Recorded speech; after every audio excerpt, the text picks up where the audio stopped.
사랑의 하나님, 메마른 대지에 단비를 내려주신 은혜에 감사를 드립니다. 그 상쾌한 비가 마치 저희들의 죄와 허물이 씻겨 나가는 것 같이 기쁘게 다가옵니다. 하나님 만물이 하나님의 오묘한 질서를 따라 순복하며 세월을 지나가고 있습니다.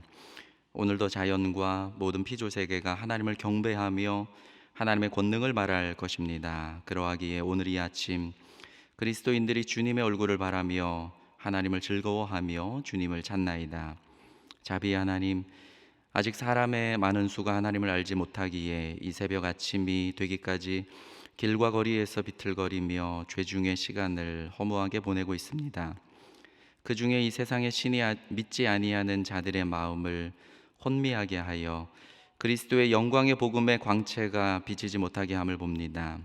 오 하나님, 어두운 데에 빛이 비치라 말씀하셨던 그 하나님께서 예수 그리스도의 얼굴에 있는 하나님의 영광을 아는 빛을 우리와 저들의 마음에 비추어 주시옵소서.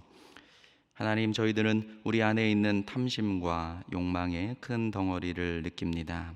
어거스틴의 고백처럼 내 영혼의 집은 주께서 들어오시기에 너무 좁습니다. 그러하오니 주께서 편히 들어오실 수 있도록 넓혀 주옵소서.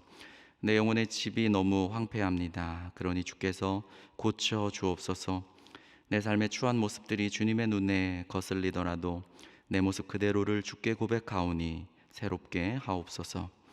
하나님으로 내 영혼이 만족해지기까지 채워 주옵소서. 하나님, 내 눈이 너무 교만하며 높습니다. 눈꺼풀이 들려 있어서 위에서 아래를 내려다보기에 익숙할 따름입니다. 내 머리 위에서 나를 감찰하시는 하나님께 엎드리오니 나의 교만한 눈을, 탐욕의 눈을, 비교하는 눈을, 비방하는 눈을 낮추어 주옵소서. 오늘도 우리는 부모를 위해, 자녀를 위해, 그리고 나 스스로를 위해 기도를 드립니다. 상처가 나고 멍든 마음을 주님의 사랑과 긍휼로 감싸 주시고 회복시켜 주시기를 기도합니다. 하나님 안에서 나 자신을 바르게 보는 눈을, 그 은혜를 내려 주옵소서. 그리고 가정 안에서 함께 사는 이들의 다름을, 그리고 한몸됨을 주님의 시선으로 바라볼 수 있도록 복을 내려 주옵소서. 무엇보다 곁에 있는 사람들을 따뜻하게 하는 이들이 되고 싶습니다. 희망과 용기를 선물하는 이들이 되고 싶습니다. 그리하여 우리 식구 각자가 이 땅을 보다 아름답고 사람이 살만한 곳으로 한 조각 한 조각 변화시켜 나가기를 간절히 기도합니다. 언제나 말씀에 잇대어 주님의 뜻을 희망하는 이들이고 싶습니다. 하나님, 나라와 민족을 위해 기도합니다. 새 정부가 정치와 경제, 사회와 미래, 외교 안보와 지방 분권에 관한 설계와 목표들을 설정했습니다. 그러나 사람이 마음으로 그의 길을 계획할지라도 그 걸음을 인도하시는 이는 여호와시오니 주께서 바르게 인도해 주옵소서. 공의를 굽게 하려는 이들을 물리쳐 주시고 바르고 참된 사람들을 붙여 주옵소서. 그리하여 하나님의 뜻을 이 땅에 온전히 실현하도록 도와 주옵소서. 하나님, 저 북녘 땅은 연이어 미사일을 발사하며 도발하고 있고 핵실험을 강행할 준비를 마쳤습니다. 평화의 주님, 언제 주께서 북녘의 저 땅에서 신음하는 성도들의 신혼을 갚아주실 것인지요. 지하교회 성도들을 긍휼히 여겨주시고 그 생명을 지켜 주옵시며 악한 지도자들의 통치를 끊어 주옵소서. 소망교회를 위해 기도합니다. 각 지구, 재직회 공동체, 선교회마다 성령의 충만함을 사모하게 하시며 성령의 기쁨으로 가득하며 그 열매를 통해 하나님께 영광을 돌리기를 원합니다. 교회, 학교와 대학, 청년부는 여름 수련회를 준비 중입니다. 하나님을 인격적으로 경험하고 만나는 시간이 있기를 원합니다. 하나님, 갈급한 마음을 우리 아이들에게 내려 주옵소서. 소망수양관도 기대함으로 여러 가지 준비에 차질이 없도록 복을 내려 주옵소서. 내일 주일에는 이은 마음 바자회도 있습니다. 따뜻한 마음들이 이어져 풍성한 사랑의 나눔이 있게 하옵소서. 예배 후에는 새가족 수료식도 있습니다. 기쁜 마음으로 새가족 한 영혼 한 영혼을 축복하는 복된 자리가 되게 하옵소서. 내일 말씀을 대언하실 담임 목사님 성령으로 충만케 은혜와 복을 더하여 주옵소서. 이제 주님의 말씀을 듣기 원합니다. 아굴의 지혜가 오늘 내 삶의 지혜로 이어지게 하시고 주님과 깊이 교제하며 위로를 얻는 시간이 되게 하옵소서. 예수님의 이름으로 기도드립니다. 아멘. 이 시간 주시는 하나님의 말씀은 잠언 30장 10절에서 17절의 말씀입니다.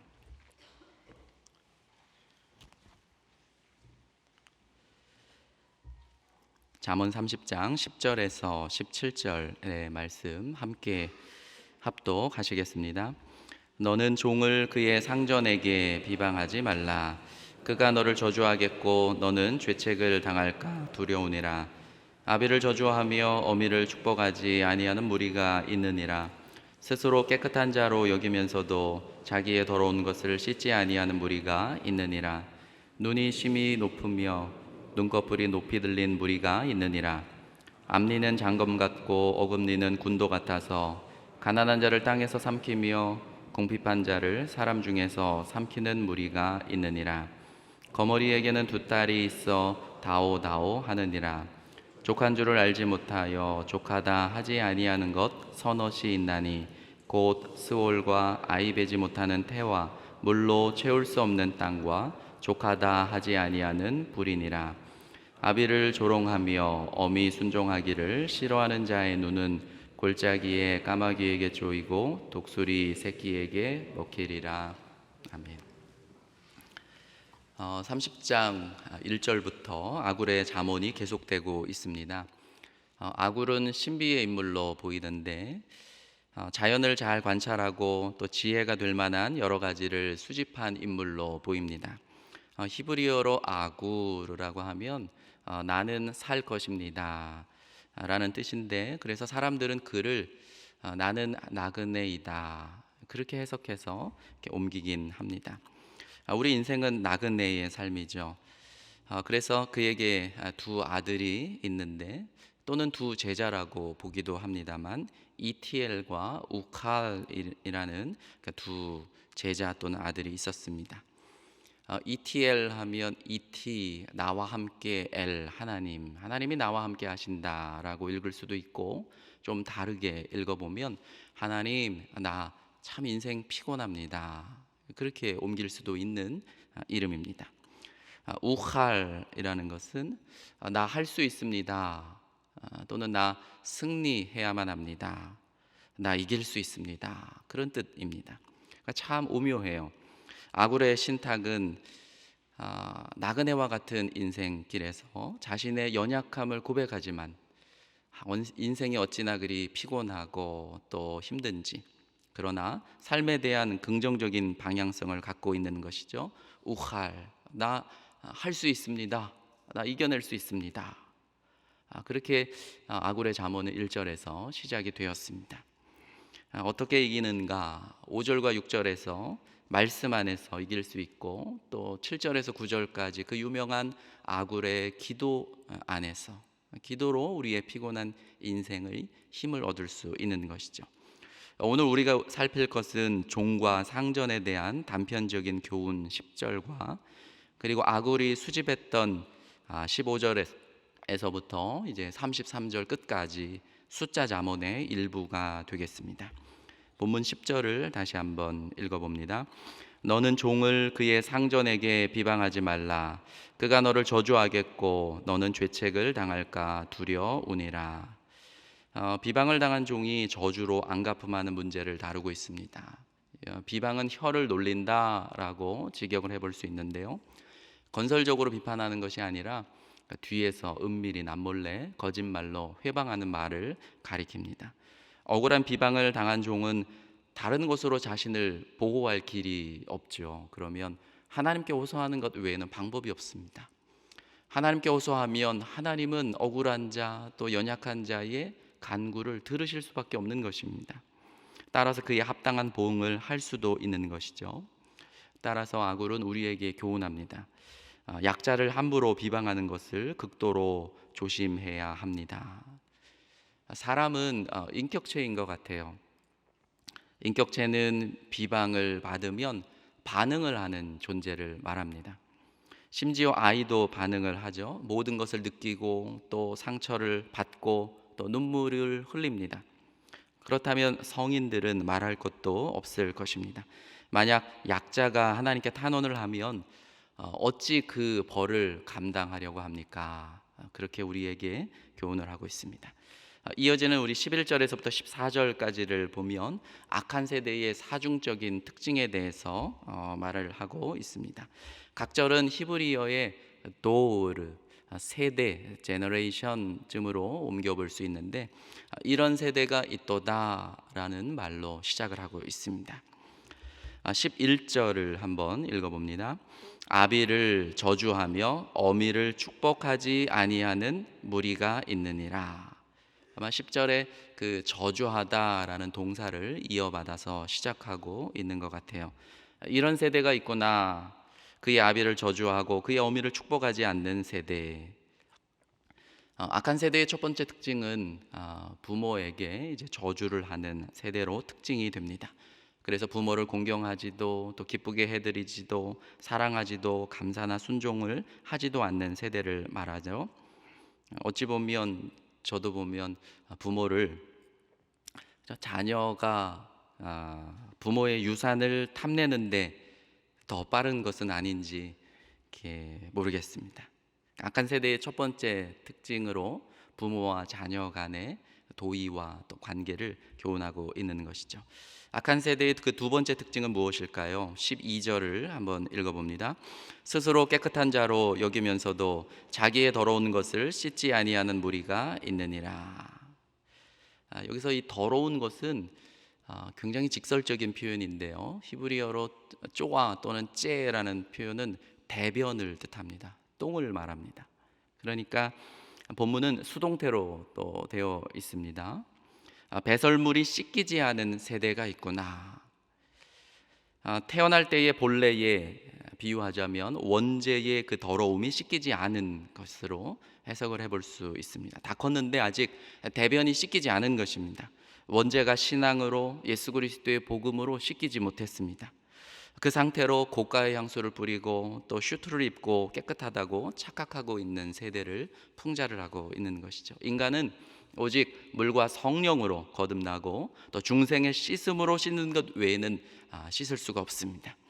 베드로전서 1장 18절에 너희가 알거니와 너희 조상이 물려준 헛된 행실에서 대속함을 받은 것은 은이나 금같이 없어질 것으로 된 것이 아니요 오직 흠없고 점 없는 어린 양 같은 그리스도의 보배로운 피로 된 것이니라. 부모의 역할이 무엇이겠습니까? 예수 그리스도를 가르치면 죄가 깨닫게 되는 은혜가 나타날 줄로 믿습니다. 그러면 그 더러운 것이 성령의 씻김으로 씻겨 나아가는 것이죠. 반드시 그런 은혜가 있기를 축복합니다. 악한 세대의 세 번째 특징에 대해서 13절이 이렇게 말하고 있습니다. 함께 읽습니다. 눈이 심히 높으며 눈꺼풀이 높이 들린 무리가 있느니라. 이런 세대가 있도다. 곧 얼마나 그의 두 눈이 높은지 그의 눈꺼풀이 올라가 있구나. 이렇게 옮겨볼 수 있는데요. 바로 교만함입니다. 교만한 눈으로 타인을 바라보는 것이 보편화될 때 세상은 악한 세대다. 그렇게 말할 수 있습니다. 로마의 자연 철학자죠. 그 플리니가 자연 역사라는 책을 이제 썼는데 오늘날 백과사전에 그 원본쯤으로 되죠. 그 책에서 이렇게 표현하고 있습니다. 눈썹에 마음의 일부가 있다. 저는 눈썹이 별로 없습니다. 그래서 많이 이쪽이 지워졌는데, 그러니까 플리니는 이렇게 자연 세계를 관찰을 하면서 인간의 마음은 다른 데 표현되지 않고 눈썹에 표현된다라고 그는 관찰을 했습니다. 그래서 얼굴, 이마, 눈꺼풀이라는 그 챕터 51장에 그가 이렇게 서술을 합니다. 사람은 얼굴이 있는 유일한 존재인데 동물들은 주둥이나 부리만 있을 따름입니다. 동물에게도 이마가 있지만 슬픔, 기쁨, 연민 또는 가혹함을 묘사하는 것은 사람의 이마에만 있습니다. 사람에게는 눈썹이 있는데 감정의 표시로 작동이 됩니다. 거절하거나 동의할 때 우리의 의도를 나타내는 것은 대부분 눈썹입니다. 자만심이란 감정도 다른 곳에서 보일 수 있지만 눈썹에서 주로 나타납니다. 신체의 어떤 부분에서도 눈썹만큼 모든 통제를 벗어나 스스로 교만함을 이보다 더 높고 험하게 나타나는 곳을 만날 수 없습니다. 자만심이 자리를 잡는 곳은 마음이지만 그것이 치켜들고 나타나는 곳은 눈썹입니다. 이렇게 서술하고 있습니다. 사실 눈썹은 마음의 외적인 표시가 담긴 곳이기에 거만함과 이 자만심이 마음에서 길러진다 할지라도 그것이 겉으로 드러나는 것은 우리의 눈썹이라는 것이죠. 그런데 이것을 치켜들고 있다는 것은 그 사람의 교만한 마음이 겉으로 드러나는 것을 반증하고 있습니다. 오늘 본문도 같은 논리이죠. 사실 여러분, 모든 생명체에게 눈이 부여되는 것은 아닙니다. 눈을 가졌다라는 것은 하나님의 놀라운 축복입니다. 모든 생물체가 눈이 있는 것도 아니고 눈이 없는 동물도 많고 한쪽 눈만 있는 것도 태반입니다. 인간에게 두 눈이 주어진 것은 어찌 보면 축복 아니겠습니까?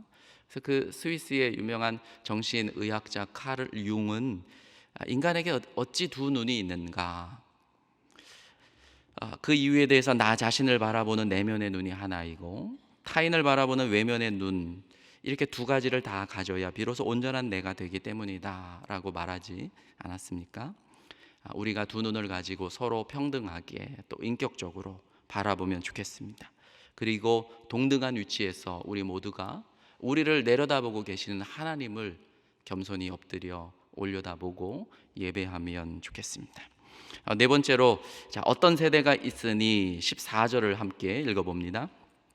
앞니는 장검 같고 어금니는 군도 같아서 가난한 자를 땅에서 삼키며 궁핍한 자를 사람 중에서 삼키는 무리가 있느니라. 어떤 세대가 있는데 앞니, 그러니까 두 개의 이빨이 있어서 그건 기다란 장검과 같다는 것이죠. 또 안쪽에 있는 어금니는 나이프, 칼과 같다라고 말을 하고 있습니다. 잔인한 세대를 뜻합니다. 횡포와 압제로 가난한 자 또 궁핍한 자에게서 가진 것을 빼앗는 세대를 말하고 있습니다.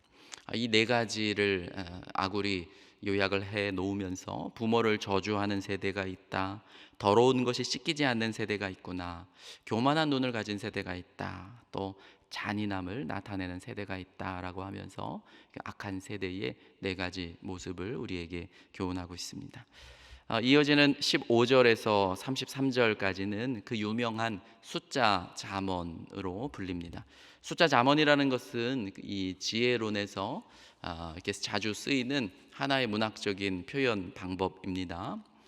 첫 머리에 숫자 하나를 말하고, 예를 들어서 3을 말한다면 그 뒤에는 그보다 하나 높은 숫자를 말하는 거죠. 예를 들어 숫자 4.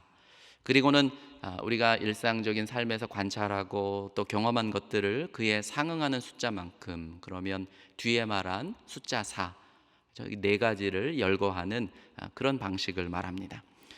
사람들은 신비에 가득 찬 여러 가지 자연현상을 관찰하면서 인간의 삶과 견주어 보고 교훈을 얻었습니다. 그래서 이러한 숫자 잠언은 흥미와 즐거움을 유발해서 좀 더 효과적으로 사람을 교육하기 위한 어떤 교육적인 목적이 있었던 것으로 보입니다. 15, 16절이 그 첫 번째 것인데요, 만족할 줄 모르는 욕망의 네 가지를 소개하고 있습니다. 15 전반절은 그 대전제로 보입니다. 15 전반절을 보시면 거머리에게는 두 딸이 있어 달라달라 하느니라. 참 저도 예전에 강원도 인제군 신남 화탄면이라는 정말 산골짜기에 살았어요. 거머리가 참 많았습니다. 깨끗한 물보다는 이렇게 더럽고 흙탕물 같은 웅덩이에 비교적 많이 있었습니다. 거머리가 붙으면 예전에 빨리 소금을 갖고 와가지고 소금으로 이렇게 막 문지르면 거머리가 이렇게 떨어지곤 했습니다만 좋은 방법은 아니라고 저도 찾아보았습니다. 사람들은 거머리에 두 딸을 관찰하곤 했습니다. 아마 거머리를 이렇게 보니까 이빨과 또 꼬리 부분에 두 딸을 이렇게 비유적으로 본 것 같습니다. 그만큼 인간은 더 많은 것을 요구하고 과도하게 욕망을 부린다라는 것을 이 거머리에서 찾고는 했습니다. 참 신기하죠. 우리가 어떤 사람에게 은혜를 베풀면 사람은 감사하기보다는 더 탐욕을 부립니다. 그래서 사마리아 그 시리아 역보는 이 구절을 이렇게 옮깁니다. 거머리에게는 사랑하는 딸이 셋이 있느니라. 그렇게 옮기고 있습니다. 이어지는 이제 15절 후반절을 보면 숫자 잠언이 본격적으로 시작이 되는 거죠. 보라, 배부르지 못한 것 셋이 있느니라. 충분하다는 말을 절대로 하지 않는 것 넷이 있느니라. 그러면서 이제 그 네 개를 열거를 하고 있습니다. 그래서 우리가 16절을 함께 읽어봅니다. 곧 스올과 아이 베지 못하는 태와 물로 채울 수 없는 땅과 족하다 하지 아니하는 불이니라. 네 가지를 이제 언급을 합니다. 첫째는 스올이죠. 지옥입니다. 지옥이 만족이 없는 대상의 첫 번째 언급입니다. 우리가 놀이동산에 가면 인원이 다 차면 사람을 더 이상 받지 않습니다. 그러나 지옥이 놀라운 점은 정말 많은 무리를 거기 넣었는데 아직 충분하지 않다라고 말한다는 것입니다. 단테의 그 신곡에서도 보면 지옥 정문에 크레타 섬의 왕이었던 미노스가 지키고 있는데 단테가 이런 말을 하죠. 멸망으로 인도하는 문은 크고 그 길이 참 넓구나. 수백만 명이 그 어두운 공허 속으로 내려감에도 지옥은 여느 때와 같이 그 모든 사람을 다 받는 것입니다. 천국의 은혜도 크지만 지옥이 이렇게 넓다는 것을 우리가 다시 깨닫게 되죠. 둘째 예는 불임의 태입니다. 아이 갖고자 하는 열망, 어떤 여인, 모든 여인의 희망사항 아니겠습니까? 어찌 보면 자녀와 부모의 그 민감한 관계이기도 합니다. 자녀는 부모의 열망의 투영이라고도 하지 않습니까? 우리가 눈을 감는 순간까지도 자녀들에게서 손을 떼지 못하는 것입니다. 그만큼 자녀에 대한 욕망에는 만족이 부모에게는 없습니다. 세 번째에는 물로 채울 수 없는 땅, 팔레스틴의 그 광야와 같은 메마른 땅을 상상해 보시면 좋겠습니다. 그 아무리 많은 비를 쏟아 부어도 흔적도 없이 다 사라져 버립니다. 한 번은 호주에서 학업을 마치고 한국에 오신 한 목사님이 계셨어요. 근데 살림살이를 장만하시다 보니까 이제 큰 마트를 가신 거죠. 이것도 사고 저것도 사고 이렇게 샀는데 너무 빨리 그 장을 보고 돌아온 거예요. 그리고 저한테 하시는 말씀이, 목사님, 세탁기도 사고 냉장고도 사고 돈 몇백을 쓰는데 10분도 안 걸렸어요. 보니까 벌기는 쉬워도 쓰는 거는 어찌나 그리 눈앞에서 순식간에 사라지는지.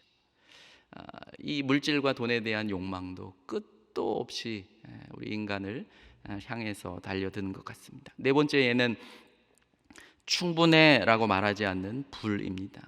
불이라는 것도 올해 참 고생을 많이 했는데요. 태울 수 있는 물질과 조건이 있는 한 꺼지지 않는 것입니다. 이렇듯 이 네 가지 멈추지 않는, 충분해라고 말하지 않는 욕망 덩어리들을 우리에게 소개하고 있는데, 전 갑자기 그 생 땡쥐베리의 그 어린 왕자가 방문했던 그 네 번째 행성이 생각이 났습니다. 네 번째 행성은 그 사업가 행성이 아니었습니까? 엄청난 돈을 벌어들이고 있었던 사업가가 있었는데 책상에 앉아가지고 자신이 소유하게 되는 그 하늘의 별들을 하루 종일 세고 있는 것입니다. 그래서 5억 얼마 몇 번째 별 막 이렇게 세고 있는데, 어린 왕자가 온 것도 모르고 말을 걸고 있는 것도 귀찮게 여기고 있는 것이죠. 그리고 둘이 대화를 합니다. 묻죠. 별들 가지고 뭐 하십니까? 아무것도 안 해. 그저 갖고 있어. 어린 왕자가 물어요. 갖고 있다고요? 소유하면 그게 무슨 뜻인데요? 부자지. 그런데 그 별을 가지고 뭘 하시나요? 세고 계산하고 종이에 적고 서랍에 넣고 열쇠로 잠그지. 이건 아주 중요한 일이야. 그리고 어린 왕자가 그냥 이렇게 말하고 떠납니다. 어른들은 모두 이상해. 그리고는 그 네 번째 별을 떠나 버렸습니다. 인간의 그 욕망이라는 것을 이 생 땡쥐베리는 어른들을 향해서 이 어린 왕자를 쓰지 않았습니까? 다시금 오늘 우리에게 하는 교훈이 큰 것 같습니다. 말씀을 마칩니다. 어거스틴은 이렇게 우리에게 교훈을 하고 있습니다. 당신께서 우리를 지으실 때 당신을 향하도록 창조하셨기에 당신 안에서 쉴 때까지 우리 마음이 쉴 수 없습니다. 진실로 예수를 믿지 않으면 절대로 만족할 수 없는 존재가 나 자신임을 저도 바라보게 됩니다. 예수 그리스도가 인간의 영혼을 깊이 채웁니다. 저는 만족하는 마음이 하나님을 예배하는 마음과 연결되어 있음을 느낍니다. 만족은 우리의 예배의 태도를 결정합니다. 그리고 만족하는 마음이 그분께 순종하는 우리의 삶과 행동을 결정합니다. 여러분 자신을 하나님으로 가득 채우실 수 있기를 축복합니다. 우리 기도 드리겠습니다. 하늘에 계신 우리 아버지, 아버지의 이름을 거룩하게 하시며 아버지의 나라가 오게 하시며 아버지의 뜻이 하늘에서와 같이 땅에서도 이루어지게 하소서.